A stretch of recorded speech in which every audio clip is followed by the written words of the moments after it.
All new Yamaha YZF R9.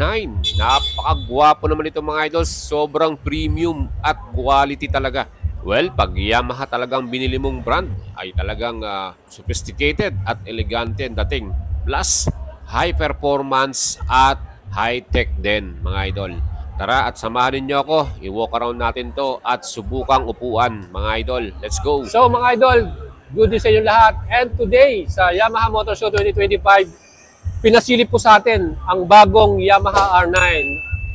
Nagulat ako, kala ko meron ng presyo, pero ito po ay parang teaser lamang. Meaning, pinakita lang sa atin to display Motor Show ngayon. And, siyempre, pag dinami mong R9, kompleto na to. Loaded, ano? Again, 890cc Crossplane 3 engine. Napakaganda niyan. Pareho sila ng MT-09. And, siyempre, fully paired. And nakita naman po ninyo yung mga nakalagay na mga specs nito. Brembo caliper, Brembo disc, and siyempre, KYB fully adjustable suspension. Grabe ang tindi. Mga idols, wala pa po siyang presyo, wala pang official price, and hindi pa po siya officially launched dito. So talagang pinakita lang sa atin as a teaser. So parang tinatakam tayo ni Yamaha Philippines. Hopefully this year, makita na natin ang kanyang official price. Kaya lagi lang po kayong updated at stay tuned sa ating channel. Sigurado yan, i-update natin kayo. Alright, mga idol. Kuha lang natin. Oh, wow. Oh. Grabe, ang astig. Oh, medyo mataas to. Kasi ang seat height ito, 830mm. So, medyo mataas yung kanyang compared sa R3. Yan, naka-tipto tayo. Pero sabi sa akin ni Idol Katingin, mas mataas pa daw si R1 dito.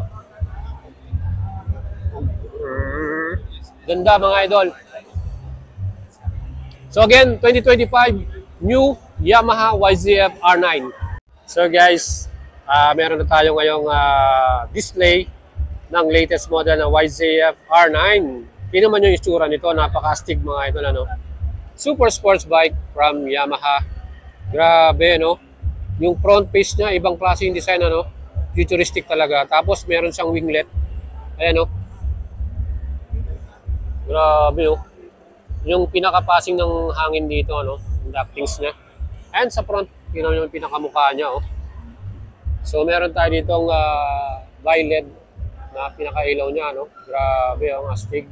And here, yan, nakita nyo, grabe, napakaganda. Ayan, no. Grabe, no, para siyang may palikpik, no. Yan. So, meron siyang winglet sa front, no. Yan po yung pinaka-front design natin para sa Yamaha R9. Color blue. Yung pinaka-design ng pairing siya sa gilid, ano, yung pinaka-pangalan. YZF R9. Grabe yung astig. Yan. Again, yung makina nito, same to ng ating MT-09, ano. Crossplane 3, 890cc. So, ito talagang powerful. Ang ganda na ng exhaust sound nito. Triple, ano. Exhaust sound ng triple. May quick shifter na rin yan, no? And syempre lahat ng mga modern specs meron na to. 6-axis IMU and ABS, CCS. Ang astig. Yun yung pinaka-front suspension niya, oh. Ayan, no? Preload, compression, may rebound, KYB brand, fully adjustable, ano? Ayan, no? Hanggang baba, no? So meron tayo itong KYB brand. Front suspension natin, fully adjustable. Ang astig. Diba? And here sa likod, KYB din. May remote din tayo dito. Pwede mong i-adjust, ano? Mga idol. So ito pa lamang suspension natin, talagang premium na, no? KYB ang suspension natin dito. Tingnan naman yun yung pinaka-brake system nito. Naka-Brembo. Brembo caliper, Brembo disc. Siyempre pa, pang racing ano na yan, variant, no? Napakaganda. Oh. So, naka-Brembo master cylinder din to. Yan natin dito. Ayan, no? So, lahat yan, naka-Brembo na. Full pack na, no? And sa likod natin, naka-decent caliper. Single piston, ABS, traction control, meron na rin yan. So, fully loaded tong ating bagong R9, no? Yung wheels natin dito, ayan, siyempre, forged aluminum, alloy wheels yan. Talagang very lightweight, ano? And Bridgestone yung kanyang pinaka-brand na ginamit nitong tires. Grabe, ibang klase din yung tires natin. No? Diba? Sabi mo talagang quality, no? So yung tires natin, ganun din, Bridgestone, Batlux, 180/55 by 17 yung size nito. Taba, oh. Ayan, 180/55/17. And guys, sa performance ito, ang total max power nito, 117.4 HP yung kanyang average and 93 Newton meters naman yung torque nito. Ganun sa kalakas, ano. Nagkita rin ito ng quick shifter. Napaka-solid. Yung kanyang pinaka-fuel tank, meron tong sukat na 14 liters mga idol. And sa average ito fuel consumption, 20 km per liter naman. So ganun kadami rin. Siyempre, triple cylinder to. Asahan na natin. Same lang din to ng MT-09 eh. And makikita naman yung pinaka front na rider's view. Aggressive talaga. Super sport stance, no? Ang tindi. And here, makikita mo yung pinaka mga ano niya, oh.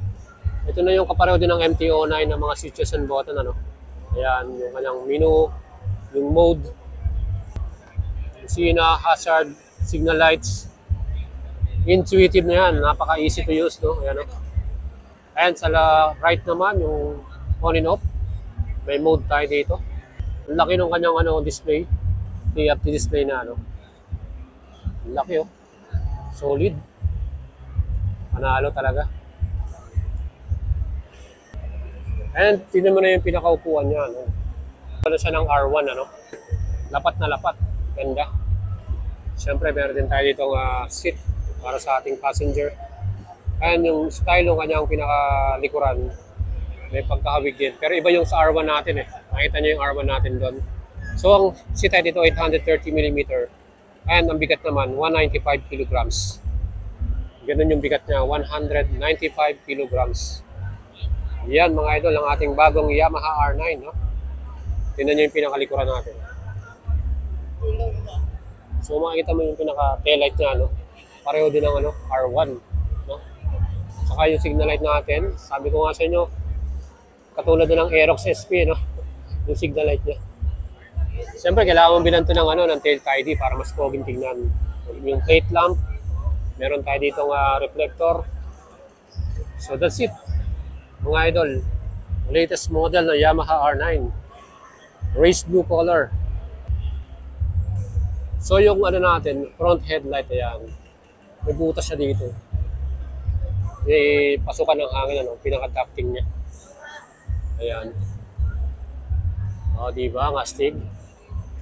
Again, mga idol, ito po yung naka-display lamang siya. So, it's not officially released, no? Wala pa siya talagang presyo sa Pilipinas. Hopefully this year, ma-reveal na rin yung presyo natin para sa ating Yamaha R9.